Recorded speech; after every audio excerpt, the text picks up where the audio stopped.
note of this. Anyone that is not humble is not spiritual. It doesn't matter the title the person bears. The person is an apostle, answers apostle, put prophet, put pastor. The person is a bishop, and there are traces of pride and arrogance. That person is not like Jesus. Once there are traces of arrogance, pride, braggadociousness, that person is not like Jesus. Because one of the virtues a child of God must possess is the virtue of humility. And not in lift, in life, in ministry, and in destiny like humility. When we are going for a program, it was one of my friends' church. One of my friends, his church. So we were going to that place and we met a very terrible, it's no longer a go slow, it was a gridlock. Go slow. We stayed there for several minutes. And that place, because of the volatile nature of the kind of security condition, situation of this country, especially that place, people go back early. We had stayed in that place for a long time. Pastor Epka was driving me. I was with my son at the back of the car, my biological son. I told him, let him be here. And all the protocols had gone down ahead of me, ahead of our car. We were in a convoy, I think about 3 cars or thereabout. They had gone to go and clear the road, a couple of them great people. But I asked myself a question. If Jesus is the one in this car, will he still be in the car? And the distance maybe would now be from here to maybe before Mayor. I said if I started trekking from that time, I would have gotten to that place. So I got down from the car.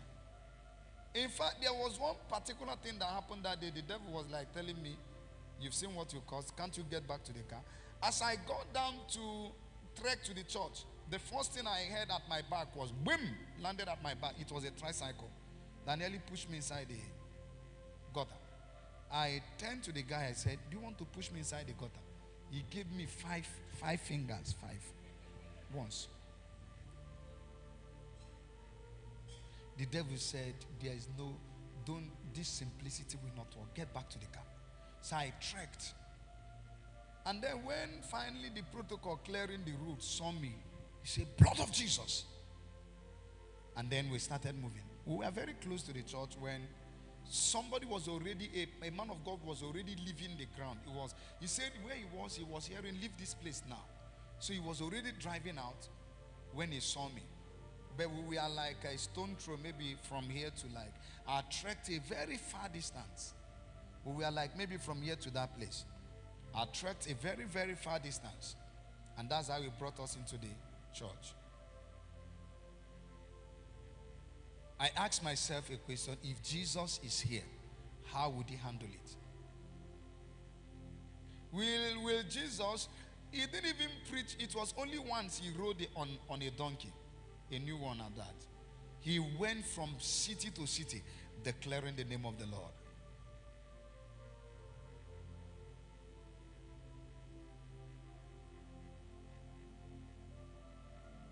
If you want to be great, humility is a virtue that you must possess. And guess what? Humility is not a gift. It's a character you cultivate. Consciously cultivate character, the character of humility. This blessed character of the Spirit is what brings enthronement to men.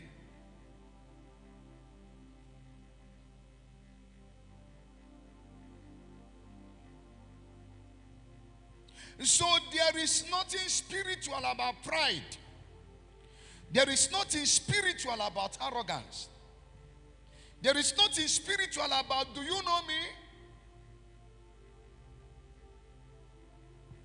Some years ago, we had an issue and I was telling the person, you don't know me. When I was done, the Lord told me, who are you exactly? He said, my grace speaks to you from the gutters. Who are you? Because do you know me? Every do you know me is a statement of an arrogant man. There is no humble person that says, do you know me? And I want you to know that the devil is subtle. You might not